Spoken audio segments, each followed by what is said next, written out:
भगवान की लीलाएं सुनकर के उनके प्रति भगवत भाव तो आता है, पर उनकी लीलाएं सुनकर के कभी कभी उनके प्रति प्रेम भी जग जाता है।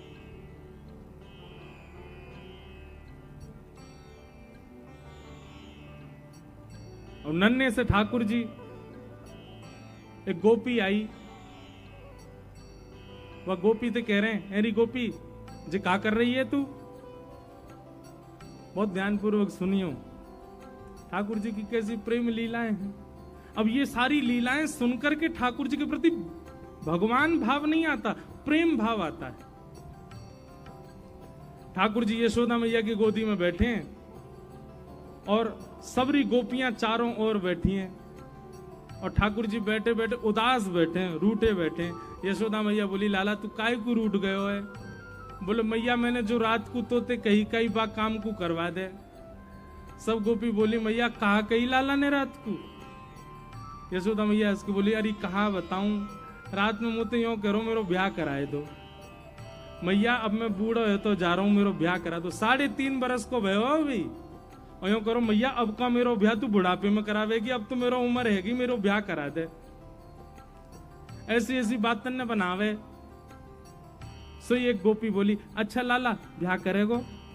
बोले हाँ करूंगो। कैसी छोरी ते करेगो? बोली मैं ढूंढ के अपने आप करूंगो, जैसी मुंह को भावेगी बात करूंगो। तो सब गोपियों ने विनोद में कही, लाला इतनी सारी गोपी बैठी हैं यहाँ पे, तू अपने आप एक काम के ढूंढ के जो तो को बढ़िया लगे, बाकी गोद में जाके बैठ जाओ, जाके गोद में तू बैठ जाएगो भाई तो तेरो ब्याह करा देंगे। लाला बोलो सांची? बोला हाँ सांची। सो ठाकुर जी यशोदा मैया की गोद ते उठ गए, गोपीन के घूंघट उठा में, मैया जे तो बूढ़ी है गई, जाते ना कर रो। दूसरी गोपी के पास गई, मैया जी तो कानी है या कि तो आंख ही ना है। अच्छा है नहीं, जबरदस्ती ठाकुर जी बोल रहे हैं। तीसरी गोपी को मुंह उठा के, मैया जी तो तेज लगे मुंह को, तो घर ते निकाल देगी या तो ब्याह ना कर रहा हूं मैं। ऐसी सब गोपीन के आगे घूम रहे। वहीं दूर एक बिना दांत वाली गोपी बैठी, बूढ़ी बिल्कुल 120 वर्ष की। वो मंद मंद मुस्कुरा रही और मन में सोच रही, बोले लाला तो सबरी युवा युवा गोपीन के पास जाएगो, अब मैं कहा करूं, मैं तो इतनी वृद्ध है गई, मैं तो उबा पंक्ति में ना बैठ सकूं जहां लाला घूंघट उठा रहा है। लेकिन मनी मन खुश है रही है, लाला की लीला देख करके नेत्रन से आंसू निकल रहे हैं और बीच बीच में अपने आंसू पहुंच रही है, एक भी दांत नहीं है वाक्य।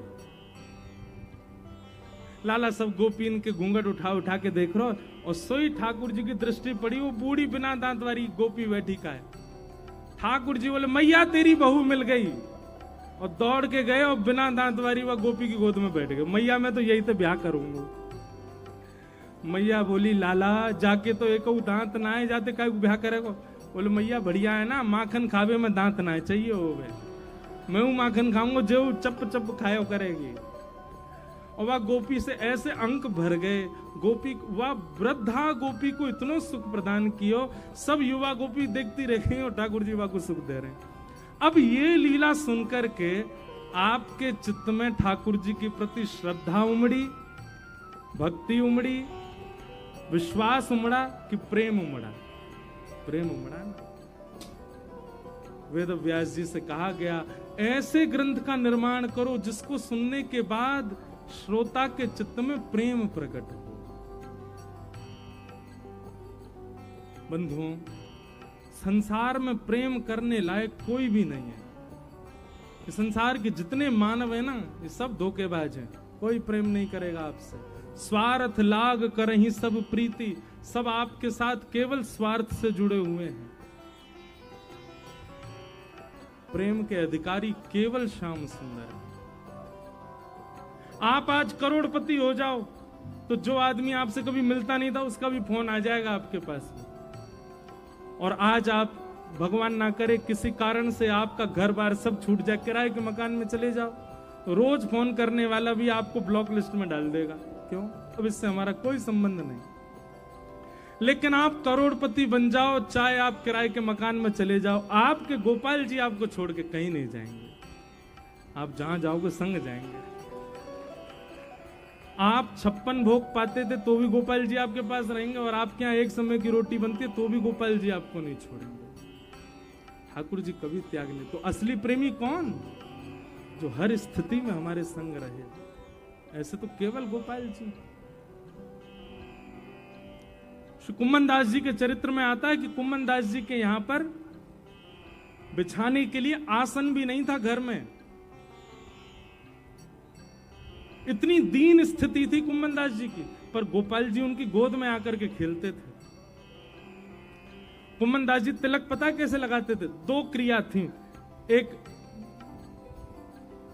यहां भैया कुछ जाके बोले आओ, यहां बाहर हल्ला नहीं करें, बस सब लोग इधर देखो। कुम्मन दास जी 2 तरीका से तिलक लगाते थे, बहुत ध्यान से सुनना। एक तो उनके पास में मिट्टी की एक हौद जैसी थी छोटी, वहां में जल भर लेते और जल भर के वही में अपने प्रतिबिंब को देख करके तिलक लगाते। और कई बार तिलक पता कैसे लगाते? ठाकुर जी उनकी गोद में बैठ जाते और ठाकुर जी कहते, हाँ कुंभना यहीं धल ले श्री को, और यहीं तो खींच खींच खींच ऊपर, अरे देख टेढ़ो जा रहा हो, सीधो कर ले, सीधो कर ले लाला, अब सीधो ना मैं ठीक करूं। सो ठाकुर जी अपनी जिह्वा से अधरामृत लेके फिर उनके तिलक को सीधो करते, कुम्मन दास जी को तिलक लगाते। तू अपनो श्रृंगार करत है, ये दर्पण हाथ दिखावत है। तू है सखी बड़ भाग बड़ी, नंदलाल तेरे घर आवत है। तू है सखी बड़ भाग बड़ी, गोपाल तेरे घर आवत है। पूरी दुनिया तो भैया बाहर से सामग्री खरीद के मंदिर में लेके जाती है, पर ठाकुर जी पता कहा करें, मंदिर में जितनी सामग्री चढ़े वहां में से बढ़िया बढ़िया चुन के धल लें, और रात में जब मंदिर बंद हो जाए सब कुम्मन दास के पास जाएं। ए देख कुम्मना तेरे काजे माला लेके आयो, गले में पहना दे। ए कुम्मना देख तेरे काजे देख बढ़िया रबड़ी मलाई लेके आयो, एक भगत लेके आयो, मैंने कि तेरे संग पाऊंगो, ले तू मुंह खोल पा ले। ऐसा प्रेम कुम्मन दास जी से करते ठाकुर जी। कुम्मन दास जी के चरित्र में आता है कि जब 12-1 बजे मंदिर बंद होते हैं हमारे ब्रज में आज भी, उसका मतलब ठाकुर जी सोते नहीं है, ठाकुर जी गैया चरावे जाते हैं। लेकिन कुम्मन दास जी के काल में, कुम्मन दास जी के समय पर ठाकुर जी गैया चराने नहीं जाते थे, कुम्मन दास जी के पास आ जाते, और कुम्मन दास जी जो कर रहे होते थे ठाकुर जी उनके हाथ बटाते। एक दिन की बात है, कुम्मन दास जी हल जोत रहे थे अपने खेत में, ठाकुर जी आ गए। ए कुम्भना कहा कर रहे है? आओ आओ जय जय, हृदय से लगा लियो। बोले हल जोत रहा हूं ने खेत में। ठाकुर जी बोले मोकू भी कछु काम दे दे। बोले जय जय आप कहा करोगे, श्रम है, छोटे छोटे से पाँव में आपके ऐसे निष्ठुर वन में डोलोगे, कांटे लग जाएंगे, वल्लभाचार्य जी मोह मारेंगे फिर। ना ना मैं तो कुछ करूंगा। छोटे से ठाकुर जी, श्रीनाथ जी का जो स्वरूप है ना, ये 4 वर्ष के बालक का स्वरूप है, 4 वर्ष के ही हैं ठाकुर जी इसमें। तो 4 वर्ष के ठाकुर जी आ गए, कुम्मन दास जी तो कह रहे मैं उन सेवा करूं, और पूरा ऐसा ही श्रृंगार, ऐसा ही मुकुट, ऐसे बस मंदिर में ही रहते हैं और कुम्मन दास जी के संग खेलते कूदते हैं। तो कुम्मन दास जी ने कही एक काम करो, मैं हल जोत रहा हूं, तुम पीछे बीज लेके चलो, सुंदर बीज उछालते चलो। सो ठाकुर जी अपनी पीताम्बरी में यहां बीज धर लेते। अभी इसी कलिकाल की घटना, और वो खेत आज भी हैं जहां ठाकुर जी ने अपने हाथन से बीज बोए हैं, कुम्मन दास जी के खेत। कुम्मन दास जी हल लेके चल रहे हैं और श्री ठाकुर जी ऐसे बीज उड़ाते हुए चल रहे हैं, बीज उछालते हुए चल रहे हैं। ये लीला होती क्यों? कुम्मन दास जी का धर्म प्रधान नहीं है, कुम्मन दास जी का अर्थ प्रधान नहीं है, कुम्मन दास जी का मोक्ष प्रधान नहीं है, कुम्मन दास जी का प्रेम प्रधान है। हम धर्म की कोई हम तो धर्म के बिना प्रेम में जा ही नहीं पाओगे। धर्म अर्थ काम मोक्ष की सिद्धियां पार करके ही प्रेम में जा पाओगे। कोई धर्म की सिद्धि ना चढ़ाओ, सीधा प्रेमी बन जाए, अपराध बनेगा उससे। वृंदावन की रीति में सीधे छलांग मार रहे हैं आजकल कई सारे लोग। 4 दिना की भक्ति है तो ही वृंदावन कूद जाएंगे और वहां पे फिर उस भाव से रहने। इतनी जल्दी नहीं, वृंदावन को बुलाने दीजिए, वृंदावन को आमंत्रण देने दीजिए। आपको इस प्रकार की स्थिति होनी चाहिए कि अब आप रह ही नहीं पाओगे, प्राण चले जाएंगे, अब वृंदावन नहीं गए तो तब जाइए वृंदावन। केवल वहां का आओ भाव बढ़िया लग गया, वहां की हवा बढ़िया लग गई, वहां के लोग बढ़िया लगे, पहुंच गए वृंदावन। नहीं, इतनी जल्दी मत करो, नहीं तो वृंदावन के मूल रूप को आप जान नहीं पाओगे। प्रेम, वृंदावन में प्रेम प्रदान, उस प्रेम को हृदय में, उस प्रेम का बीज यदि बोने का काम हमारे हृदय में कोई करता है, प्रेम लक्षणा भक्ति का बीज बोने का काम यदि हमारे चित्त में कोई करता है, तो वो श्रीमद् भागवत की कथा। यदि किसी व्यक्ति ने भागवत जी का आश्रय नहीं लिया, वो प्रेमी कभी नहीं बन पाएगा ठाकुर जी का। भागवत जी का निर्माण ही प्रेम के लिए किया गया। इस प्रकार वेद व्यास जी महाराज ने भागवत जी की रचना की। वही भागवत की कथा आपने अपने पुत्र श्री सुखदेव जी को प्रदान की। सुखदेव जी ने वही भागवत की कथा परीक्षित को सुनाई। सौनकादि ऋषियों ने प्रश्न किया, ये परीक्षित कौन है? तो परीक्षित के वंश के विस्तार के रूप में थोड़ी महाभारत की कथा सुनाई। और उसी महाभारत प्रसंग में कुंती स्तुति, भीष्म पितामह की स्तुति आदि आदि मैंने बहुत विस्तार से कई बार कही है, सबको सुनाया। अंत तो गत्वा पांडव परीक्षित को राज्य गद्दी पर बिठा करके स्वर्गारोहण को चले गए। परीक्षित राजा को दिग्विजय के समय एक दिन कलयुग मिला। बहुत ध्यान से सुनिएगा। और कलयुग को राजा परीक्षित ने 5 जगह प्रदान की है। बहुत आश्चर्य की बात है, कलयुग के पास केवल 5 स्थान है, सब जगह नहीं है कलयुग। इस समय इस पंडाल में कलयुग है कि नहीं बताइए? नहीं है, आ ही नहीं सकता। यहां पर कलयुग केवल 5 स्थानों पर निवास करता है, पर हम सब पर कलयुग का प्रभाव है। इसका मतलब 5 में से कहीं ना कहीं हमने भी अपने हाथ पांव तो मारे हैं, इसीलिए कलयुग आया है। द्यूतम पानम स्त्रियः सूना यत्रा धर्मश्चतुर्विध पुनश्च याचमानाय जात रूप मदात् प्रभो। 5 स्थानों पर कलयुग का निवास है। बहुत ध्यान पूर्वक सुनिएगा। सबसे पहले द्यूतम यानी कि जुआ। जुआ का मतलब बंधुओं क्या होता है? भगवान की पत्नी लक्ष्मी को जब आप दांव पर लगा करके और किसी से जीत हार की सौदेबाजी करते हो, उसी को जुआ कहते हैं। बुरा नहीं मानिएगा, ये जो शर्त लगाते ना, ये भी जुआ ही है। लगी 500 की शर्त, ये भी जुआ है। 10 रुपए, 1 रुपया, 58, 54 कितने का भी आप धन का प्रयोग करते हो, तुरंत जुआ हो जाता है। जुआ कभी नहीं खेलना है। धन को दांव पर कभी भी मत लगाइए। आप खेल कोई भी खेलिए, आप शर्त किसी और चीज, समोसा की शर्त लगा लो, रसगुल्ला की शर्त लगा लो, गुलाब जामुन की शर्त लगा लो, पेड़ा की शर्त लगा लो, और सबसे बढ़िया शर्त बताऊं, वृंदावन की शर्त लगा लो। देख भाई, बोले क्या, अगर ऐसा हुआ तो तू हमें वृंदावन लेके चलेगा, और अगर ऐसा नहीं हुआ तो मैं तुझे लेके चलूं। अगर हुआ तो तू खर्चा करियो वृंदावन को सबरो, और नहीं भैया तो मैं करूंगा। ऐसी शर्त लगाओ। और शर्त लगवानी है तो बताएं हम, जितने रुपया मन में आ रहे हों। हाँ भाई, आज बारिश होगी कि नहीं होगी? बोले होगी। कितने की शर्त लगी? बोले 500। 500 रुपये नहीं, 500 राधा नाम जपने पड़ेंगे तो को है गई तो तू जपियो, नहीं भाई तो मैं जपूंगा। बताओ शर्त अच्छी है कि नहीं है?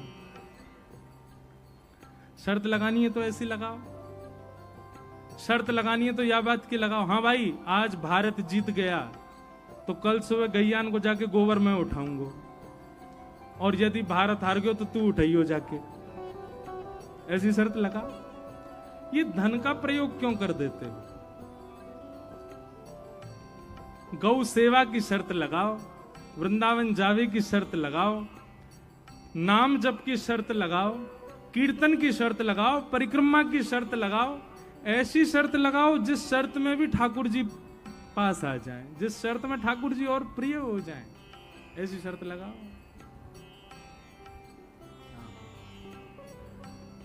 तो जुआ सबसे पहला स्थान कलयुग का द्यूतम।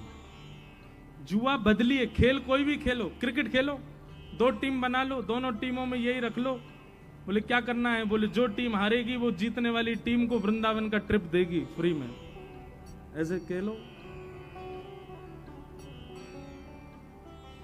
हमारा एक जगह खेल, अब यहाँ जलंधर में तो हम बहुत बीमार हो गए, हम खेले ही नहीं पा रहे, हम लोगों से मिले ही नहीं पा रहे। नहीं तो हम खेलते हैं हर कथा में, सुबह का नियम है क्रिकेट खेलेंगे सबके साथ। खेलते हैं तो जब बॉलर बॉलिंग डालने आता, मैंने कि सुन भाई, तैने मुझसे कही थी आज ये भजन सुना, अगर तैने आउट किया तो नहीं सुनाऊंगा, और तू चाहता है तेरे मन का भजन आज कथा में सुनाऊं तो आज छक्का ही पड़वा बेटा। ऐसी बॉल डालेगा महाराज जी छक्का। तो अपने खेल को, अपने व्यवहार को, अपनी ये समाज, ये अपनी मित्रताओं को आप भक्ति से जोड़िए ना। क्यों जुआ खेलते हैं? उसमें पैसा क्यों लगाना? धन लगाते ही वो पाप हो जाता है। तो सबसे पहला द्यूतम कभी नहीं करना है। और एक और बात सुनिए, जुआ नहीं खेलने का मतलब लक्ष्मी का दुरुपयोग नहीं। तो लक्ष्मी का जहां भी आप दुरुपयोग करते हो, अगर लक्ष्मी का व्यय करके कोई मांस खरीद रहा है, वह भी जुए के समान है। आप लक्ष्मी देकर के गलत वस्तु क्यों खरीद रहे हो? लक्ष्मी देकर के गलत पान की वस्तु क्यों ले रहे हो? लक्ष्मी देकर के आप दुरुपयोग, गलत काम के लिए लक्ष्मी दे रहे हो, गलत चीजों में लक्ष्मी का व्यय कर रहे हो, वह भी जुए के समान है। लक्ष्मी को कहीं भी गलत स्थान पर देना वो पाप के समान है। दूसरी बात, पानम। पान, पानम का मतलब है मदिरा पान। इसमें कलयुग का निवास है। संभवतः इस पंडाल में तो कोई भी ऐसा नहीं बैठा होगा जो पानम करता हो। पर सुनो अब एक बात, अब आप लोग फंस गए हो। अब जो भी पानम करने वाला पंडाल में बैठा है वो फंस चुका है। क्यों? क्योंकि अब हम मंच से ऐसा कुछ बोलने वाले हैं, आज के बाद, अब कथा सुनने के बाद अगर आपने पान किया, अगर आपने यहां कथा सुनने के बाद पुनः अपनी जिह्वा पर उस असद वस्तु का सेवन किया, तो आपके पूर्व के पाप, आपके पूर्वजों के पाप, आपके परिवार के समस्त पाप मल्टीप्लाई इनटू 1000 होके आपको लगेंगे। अब करो। आपको एक बात कहें, श्राद्ध पक्ष चल रहा है और श्राद्ध के नियमावली में बताते हैं कि जो बालक पान करता है और कभी श्राद्ध आने पर अपने माता पिता को तर्पण करता है या उनके नाम से ब्राह्मण भोज कराता है, तो उसके पितृ भी उसके हाथ का जल स्वीकार नहीं करते। भैया आपसे हमारी प्रार्थना, नशा करवे को इतना ही शौक है तो हमारी किशोरी जी के नाम को कर लो, कथा को कर लो, ठाकुर जी को कर लो। आज भारत में सबसे ज्यादा युवा अपने प्राणों का बलिदान कर रहे हैं नशा करके, प्राणों की आहुति दे रहे हैं। क्यों प्राण निकल रहे हैं? बोले ये नशा कर लिया, ये नशा कर लिया। अब दुनिया भर के नशा करते हैं, उससे प्राण निकल रहे हैं युवाओं के। हमें कहना बहुत उचित तो नहीं लग रहा है, पर नशा करने वाला हर व्यक्ति जानता है कि नशा करने से प्राण निकल जाते हैं। तो मतलब आपको पता है कि आप प्राण त्यागने के लिए ही नशा कर रहे हो। तो जब पता ही है कि प्राण निकलने ही है, प्राण त्यागने ही है, तो अपने देश के लिए शहीद होने के लिए जाइए ना। वहां जाइए, वहां जाकर के देश की सुरक्षा कीजिए। वहां इतने सारे माँ के पूत, वहां इतने सारे माँ के बालक, कितनी हमारी बहनों के पति अपने अपने जीवन का दान कर देते हैं पूरे राष्ट्र की रक्षा के लिए। वो भी तो युवा हैं, वो भी तो किसी माँ के पुत्र हैं, किसी बहन के पति हैं, किसी बालक के पिता हैं। क्यों त्याग कर रहे हैं वो इतनी युवावस्था में अपने प्राणों का, केवल अपने देश के लिए। और हम लोग किस लिए प्राण त्याग रहे हैं? वो नशा करके त्याग रहे हैं। सत्य बताएं तो शव यात्रा में जाने वाले भी बात करते हैं, वो बहुत पीता था, पिए पिए पड़ा रहता था नाली में। मतलब जिस शव यात्रा में दूषित व्यक्ति की भी प्रशंसा कर दी जाती है, नशे से मरने वाले की तो वहां भी प्रशंसा नहीं करता कोई भी, फिर भी नशा करते हैं लोग। आपको पता है, एक बात हम कथा में कहते हैं कि तंबाकू की जो खेती होती है ना, उसमें बाउंड्री की आवश्यकता नहीं होती। तंबाकू खेती होती पंजाब में नहीं होती, गुजरात में होती है। उसमें बाउंड्री बनाने की जरूरत नहीं है। बाउंड्री क्यों बनाई जाती है? क्योंकि जानवर उजाड़ देते हैं, जानवर खा जाते हैं। और सबसे ज्यादा हरा भरा खेत होता है तंबाकू का, और हरा भरा खेत देखते ही गधा मचल जाता है, लेकिन तंबाकू खेत में गधा भी नहीं जाता। सोचो, गधा भी नहीं खाता उसको, गधा भी नहीं लेता अपनी जीभ पर। और जब मानव जब ऐसे करता है ना, तो गधा भी हंस जाता, बोले ले इसको तो हम भी नहीं खाते, इसको ये खा रहा है। इसलिए भैया, भक्ष भक्ष सेवन, तांबूल लो, ठाकुर जी की प्रसादी बीड़ा पाओ, पान पाओ, मिष्ठान मुखवास लो, लेकिन तंबाकू नहीं, मदिरा नहीं, ऐसा कोई भी पदार्थ नहीं लेना है जिससे हमारा चित्त एक क्षण के लिए भी अनकॉन्शियस होता है, एक क्षण के लिए हम अपने आपे से बाहर हो जाते हैं। ऐसी सब पदार्थों को सेवन करने से कलयुग का प्रभाव होता है। तो पहला, जुए में कलयुग का निवास। दूसरा, पानम, दूषित वस्तुओं में कलयुग का निवास। और तीसरा, पर स्त्री संग और पर पुरुष संग में कलयुग का निवास है। विवाह के उपरांत आप ये दृढ़ निश्चित हो जाइए कि आप एक पत्नी व्रती रहो, एक पतिव्रता रहो। अगर उसके उपरांत आपका मन कहीं और जाता है, अरे किसी के रूप पर भी जाता है, तो भी आपके ऊपर कलयुग का प्रभाव हो जाएगा। इसलिए भैया ये दृढ़ता पूर्वक करो। चौथा निवास स्थान कलयुग का कौन सा है? कलेश, लड़ाई झगड़ा विवाद, मार काट, एक दूसरे की टांग खींचना, उल्टा सीधा बोलना, तेज आवाज में बात करना, मारपीट करना, जबरदस्ती विवाद बढ़ाना। पता चल रहा है कि ये सामान्य रूप से थम सकती है बात, नहीं, हमको तो विवाद ही करना है। इस प्रकार का स्वभाव जिनका होता है, उन पर कलयुग का प्रभाव होता है। और पांचवा और अंतिम स्थान है कलयुग का बिना मेहनत के कमाया गया धन, बिना परिश्रम के कमाया गया धन। इन 5 स्थानों में कलयुग का निवास है। इन 5 स्थानों से स्वयं को बचाओ। इस प्रकार कलयुग को 5 स्थान दिए